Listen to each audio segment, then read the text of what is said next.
আমার বাবা মারা যাওয়ার পর না ভাইজান আমার অনেক কষ্ট করে মানুষ করছে। আজকে ভাইজানের যে অবস্থা, আর অনেক টাকা লাগবো, আমি টাকা ম্যানেজ করতে পারতাছি না। ডাক্তারে কইছে 24 ঘন্টার মধ্যে যদি অপারেশন না করতে পারি তাহলে ভাইজানের বাঁচানো যাবো না। আর আমি কি করবো, আমি তুমি কও।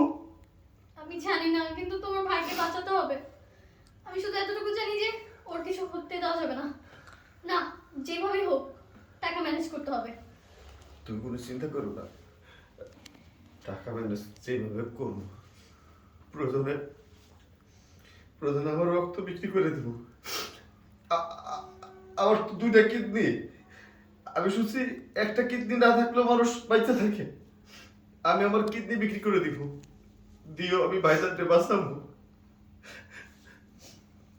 তুমি আবার ভাবি না, আমি তো তুমি আবার তোমার আবার মায়ের মতো মনে করি। তুমি চোখে দেখো না, তারপরও তুমি সবসময় আমার খবর নাও, আমার খেয়াল রাখো আমি খাইছি কিনা,